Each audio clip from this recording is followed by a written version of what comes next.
La civilización inca, también llamada civilización incaica o civilización quechua, fue la última de las grandes civilizaciones precolombinas que conservó su estado independiente, Imperio Incaico, durante la conquista de América, hasta la conquista del Perú, 1532-1533. Con la extensión del imperio, esta fue absorbiendo nuevas expresiones culturales de los pueblos anexados, y se ubicó en los actuales territorios del Perú, Argentina, Bolivia, Chile, Colombia y Ecuador. Los incas eran un pueblo que vivía en la parte occidental de América del Sur, en particular en los Andes, en la intersección de Ecuador, Perú, Bolivia, Argentina y Chile. La expansión de la civilización inca duró aproximadamente desde 1438 hasta 1532. El reino fue destruido por los españoles, dirigidos por Francisco Pizarro. Extensión. La extensión y la localización del Tahuantinsuyo fueron amplias. Las fronteras del imperio, alrededor de esta época, fueron: por el norte, río Ancasmayo, al norte de la ciudad de Pasto, Colombia. Por el noreste, la selva amazónica entre la corriente del Perú, Bolivia y Brasil. Por el sureste, abarcaron la actual provincia de Tucumán, Argentina. Por el sur, se extendieron hasta el río Maule, Chile. Por el oeste, el Océano Pacífico. Los incas llamaban a su territorio Tahuantinsuyo, lo que en quechua, el idioma inca, significa las cuatro partes. Un territorio de diversos terrenos y climas muy marcados, que comprendía una larga banda desértica en la costa, entrecortada por ricos valles irrigados, las altas cumbres y los profundos valles fértiles de los Andes, y las cumbres montañosas de la selva tropical al este. La palabra inca designa al propio dirigente, así como al pueblo del Valle de Cuzco, la capital del imperio. A veces es usado para designar a todos los pueblos incluidos en el Tahuantinsuyo, pero esto no es correcto. La mayoría de las decenas de reinos pequeños mantenían su identidad, aun cuando estaban ligados política y económicamente a los incas.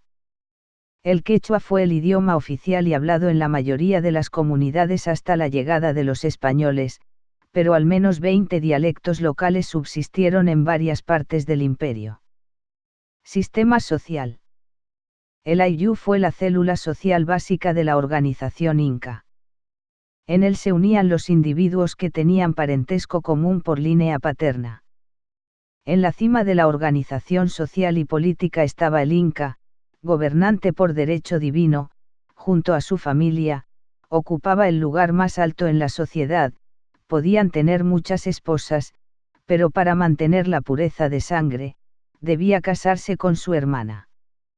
Ella era la esposa principal o colla y entre sus hijos se elegía el heredero, el auqui, el que era entrenado en las labores de gobierno acompañando al soberano en las diferentes jornadas de administración pública y algunas veces tomaba determinaciones en el coreinado, de esta manera era preparado para asumir el gobierno de su padre. El inca era asistido en su gobierno por selectos integrantes de la aristocracia llamados orejones, y por funcionarios y sacerdotes pertenecientes a la nobleza. Los orejones eran llamados de esta forma debido a los grandes adornos que les deformaban las orejas. Los incas tenían una sociedad muy jerarquizada. Existían los siguientes grupos sociales.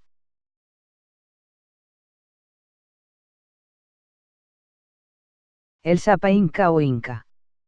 Gobernante con derecho divino junto con la nobleza constituían el grupo privilegiado, el resto de la población integraba el grupo no privilegiado. La nobleza se componía de los familiares del emperador y poseían las mejores tierras. Los curacas eran nobles de carácter local, jefe político y administrativo del ayllu, quien organizaba las tareas agrícolas, hacía de juez y consejero, administraba los bienes, la mita, los rituales y ceremonias. El Huilacouma. Cabeza sagrada, sacerdote principal. Reemplazaba al Sapa Inca en su ausencia como gobernante interino, teniendo a su la supervisión de la política y la religión del imperio Inca.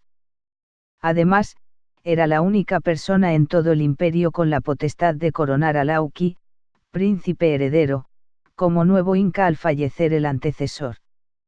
Las Akyasa, Akya, eran llamadas también escogidas, eran mujeres de singular belleza, fueron escogidas en varios lugares del imperio para servir al Inca o al dios del sol o Inti. Existían 3 tipos de Akyas. 1. Akya del sol. 2. Akya del estado. 3. Takiakya. Su preparación se llevaba a cabo en el Akyahuasi, edificios residenciales de las Akyas, donde vivían las mujeres bajo la vigilancia de las mamaconas aisladas en un servicio de alto honor. Entre sus funciones, ejercían un rol importante en el culto, podían llegar a ser mujeres del Inca o ser entregadas a la élite y a los curacas que el Inca quisiera privilegiar. Los sacerdotes estaban divididos en categorías. El sumo sacerdote llevaba el nombre de Villacuemeu, era siempre un pariente cercano del Inca.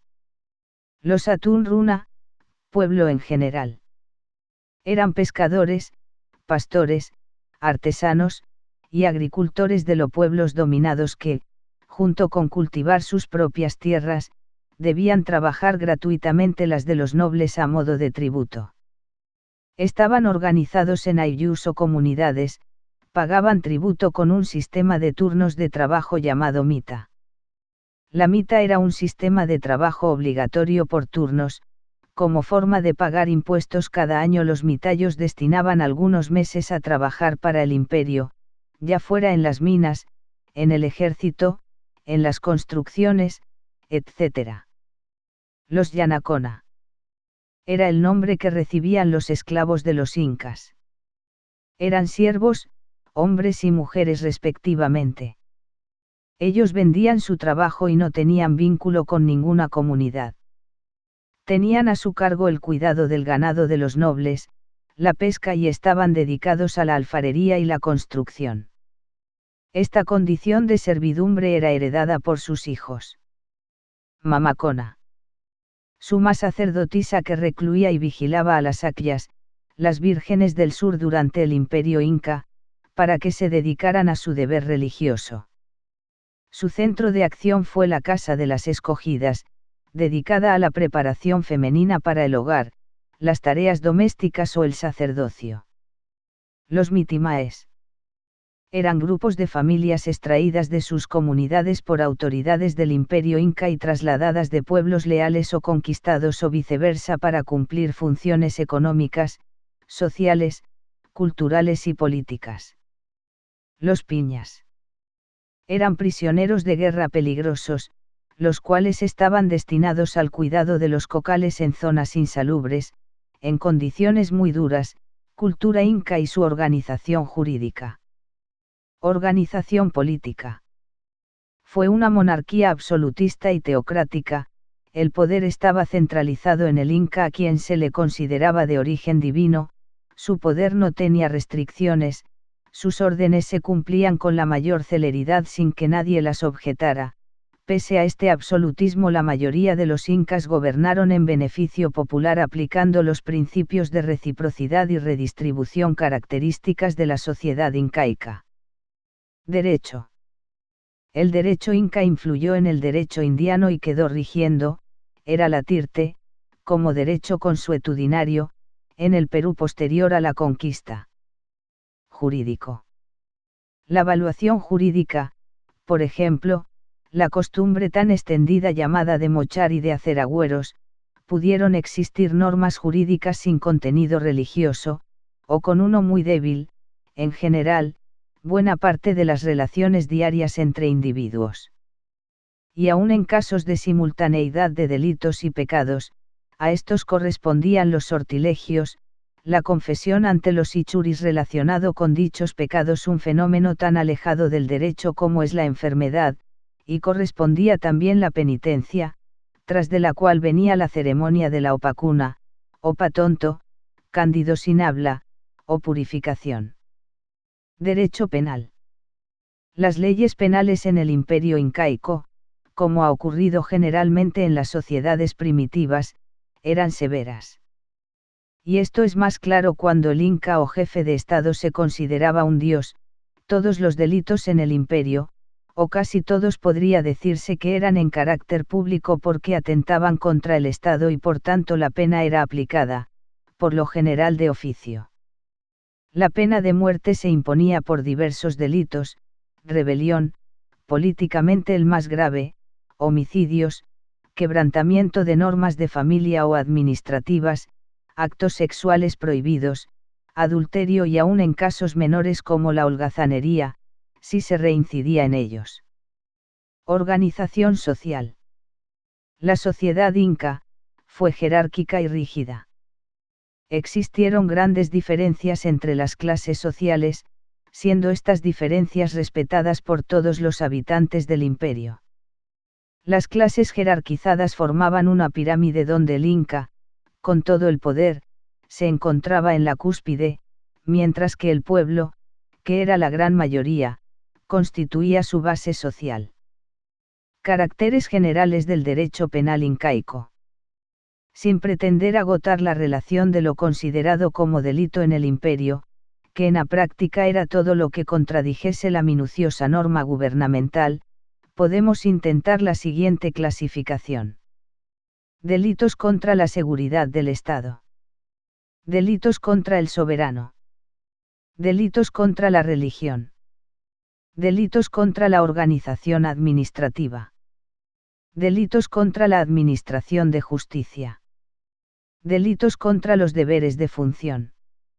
Delitos contra el honor sexual y las buenas costumbres. Delitos contra la vida y la salud. Delitos contra los bienes ajenos. Aportes jurídicos a la humanidad. Primer aporte: concepción dominante teórica o experimentalmente. La concepción del derecho no viene de por sí, nacida del aire, ni de la ley simplemente, es una operación intelectual, del pensamiento, o interiorización de la visión del mundo, una forma de entender la vida y las relaciones que la manejan, es algo que se va formando y transformando constante, diversa y multitudinariamente. Por eso es que puede que no existan solo una concepción del derecho en un mismo tiempo y espacio, sino varias concepciones del derecho que se superponen, mezclan, complementan, enfrentan, nieguen o se alíen unas a otras. Este tipo de relaciones, de actos, se van registrando en la historia, como una especie de cementerio de hechos que reflejan la normatividad imperante de la sociedad historiada. Segundo aporte: concepción del derecho. La historia y el derecho están íntimamente vinculados, entremezclados, en donde la historia como registro ordenado y secuencial de las conductas humanas cumple un papel fundamental en la percepción de la concepción del derecho, puesto que es precisamente con ayuda de los registros históricos, que se explicitan aproximativamente las relaciones normativas, los registros normativos de los intereses sociales. La historia sería, entonces, el registro de los intereses en conflicto, la lucha por la hegemonía de estos intereses archivadas en las normas, el intento de controlar las pasiones, instintos, etc., con el fin de establecer mecanismos que permitan cierta estabilidad social.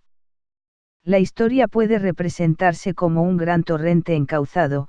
El cauce está determinado por normas de conducta, religiosas, morales, jurídicas, sociales, que han contenido la corriente de las pasiones, de los intereses, de los instintos dentro de ciertos límites, y que han permitido la formación de aquella sociedad estable, con sus instituciones y ordenamientos, que llamamos civilización. Tercer aporte: conocimiento normativo a través de la historia. Estudiar una civilización desde el punto de vista normativo significa, en últimas, preguntarse cuáles acciones en esa determinada sociedad fueron prohibidas, cuáles obligatorias, cuáles permitidas, significa, en otras palabras, descubrir la dirección o las direcciones fundamentales hacia las cuales se dirigió la vida de cada individuo. Es el estudio de este conjunto de ordenamientos normativos que se suceden, se sobreponen, se contraponen y se integran, registrados en la historia, lo que nos permitirá visualizar cierta concepción del derecho, pero solo como referencia para comprender los estigmas, señas y símbolos heredados como conductas normativas.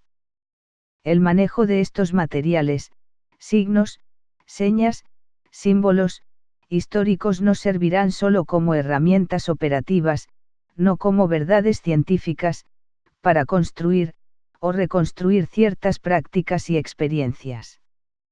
Cuarto aporte, análisis de los valores, normas y hechos surgidos en la época. Las nociones históricas de la vida son importantes estudiarlas como elementos operativos con las cuales crearemos cierto fundamento discursivo de análisis de los valores, normas y hechos, dado que estos tres elementos son los que se conjugan esencialmente para conformar el derecho, para armarlo, justificarlo y afirmarlo, es decir, a partir de donde surge, como producto de un conflicto, choque, cruce o acoplamiento de relaciones de fuerzas, el derecho como creación histórica, en el sentido de registro y no de consecuencia. En otras palabras, para comprender e intentar perfeccionar el sistema jurídico actual, es imprescindible descubrir sus raíces histórico-filosóficas, las ideas que se encuentran a las bases, inmediatas o mediatas, del mismo. De lo contrario, cualquier tarea de reforma que se intente, será una acción ciega y sin sentido profundo, condenada, en el mejor de los casos, a repetir fórmulas ya gastadas y manidas en el pasado.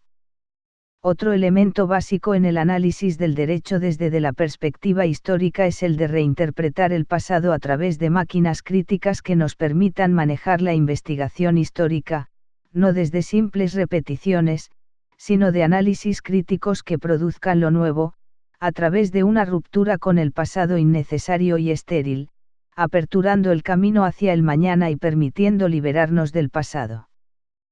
Quinto aporte, derecho oral, derecho consuetudinario.